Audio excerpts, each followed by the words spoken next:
D'abord, il faut savoir que ces tests ne sont pas à faire systématiquement dans un projet Six Sigma. Typiquement, on les utilisera souvent pour vérifier des balances.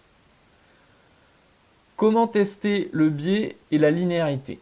Il faut choisir au moins 5 pièces étalons dont la valeur est parfaitement connue, par exemple des masses marquées. L'idéal, c'est qu'elles couvrent l'ensemble de la plage de mesure. Ensuite, faites mesurer par un seul opérateur chaque pièce avec 5 répétitions, soit au total 25 mesures. C'est important qu'il y ait un seul opérateur qui mesure parce qu'on veut avoir uniquement la variation de l'instrument, pas de la reproductibilité. Voilà, c'est aussi simple que ça. Passons à la pratique avec un petit exercice. On souhaite connaître le biais et la linéarité du pèse-personne de notre salle de bain. La première chose à faire, c'est de connaître la plage de mesure. Comme on mesure aussi bien des enfants de 10 ans que des adultes, on estime la plage de mesure de 40 à 100 kg. Ensuite, on choisit 5 étalons répartis équitablement sur la plage de mesure. Pour ça, on calcule l'étendue, donc 100 moins 40, ça fait une étendue de 60 kg. Et on utilise la formule étendue divisée par le nombre d'étalons moins 1, ce qui nous donne un pas de 15 kg. Donc, la première masse fera le minimum, soit 40 kg. Ensuite, on incrémente de 15 kg, donc 55, 70, 85 et 100 kg pour le maxi. Troisièmement, on demande à un opérateur de peser chaque masse 5 fois. Pour éviter que l'opérateur retienne les valeurs, le mieux c'est de faire les mesures dans un ordre aléatoire. Ce n'est pas toujours possible car parfois le temps de changement entre chaque test est trop important, mais quand c'est possible, je vous conseille vraiment de le faire. On obtient cette feuille de données.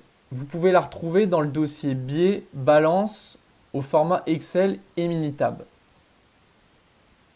Commençons l'analyse avec le logiciel Minitab.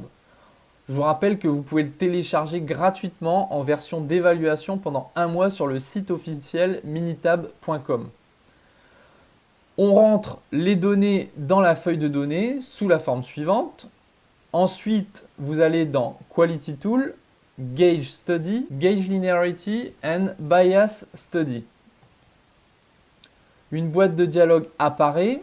Dans Part Number, vous sélectionnez la colonne numéro de pièce. Dans Reference Value, c'est la valeur réelle de la pièce, donc la colonne étalon. Measurement Data, ce sont les données de l'opérateur. Vous validez par OK et le rapport suivant apparaît. Analysons ça ensemble.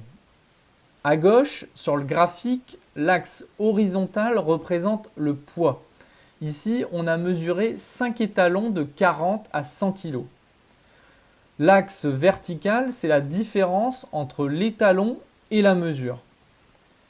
Chaque point noir correspond à une mesure. On compte 5 mesures par étalon, donc 5 points. Le point rouge, c'est la moyenne des 5 mesures. Si notre balance n'avait aucun problème de linéarité, la droite noire qui représente la tendance serait parallèle à la droite bleue.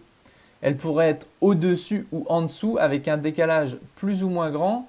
Tant qu'elle est parallèle à la droite bleue, il n'y a pas de défaut de linéarité.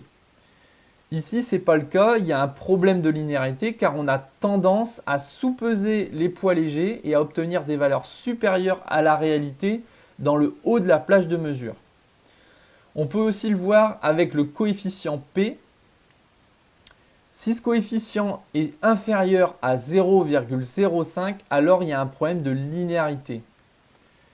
Le biais est représenté par la distance entre le point rouge, la moyenne des mesures, et la droite bleue. Ici, c'est avec 55 kg qu'on a le moins de biais et avec 100 kg qu'on en a le plus. De la même manière que pour la linéarité, avec le coefficient P, on peut savoir si le biais est acceptable. Minitab affiche pour chaque étalon une valeur de P, mais ce qu'il faut regarder, c'est sur l'ensemble. Si P est inférieur à 0,05, il y a un défaut de biais. On voit que seul avec l'étalon de 55 kg, le biais est acceptable car P est égal à 0,333. Pour résoudre ces problèmes de biais et de linéarité, le seul moyen, c'est de faire étalonner la balance. C'est donc ce qu'on a fait et voyons ensemble les résultats après étalonnage. On voit que les points paraissent plus dispersés, mais attention car l'échelle a changé. L'étendue maxi est de seulement 400 grammes alors que tout à l'heure, on avait 1,5 kg. Ensuite, on regarde les valeurs de P. Pour la linéarité, on voit que P est supérieur à 0,05, donc pas de problème de ce côté-là. Pour le biais, chaque étalon est également supérieur à 0,05 et la moyenne aussi. On peut conclure qu'après étalonnage, la balance est conforme du point de vue du biais et de la linéarité. Mais pour ceux qui n'ont pas la chance d'avoir ce logiciel, je vous ai concocté un outil sur mesure pour le faire avec Excel. Commençons par le biais. Il vous faut ouvrir le fichier Excel qui s'appelle Validation système de mesure, puis vous allez dans l'onglet Biais. Alors ce qu'il faut savoir, c'est que dans tout ce fichier, à chaque fois qu'il y a des cellules en gris, ça veut dire que c'est un endroit où vous devez rentrer des données. Donc une fois que ce fichier est ouvert, vous allez dans la feuille Biais. Il vous suffit de saisir en haut les valeurs de référence. On retrouve 40, 55, 70, 85 et 100. Comme vous le voyez, vous pouvez aller jusqu'à 8 étalons. Ensuite, vous rentrez les valeurs mesurées en colonne et le logiciel calcule automatiquement le p-value, ici en bas.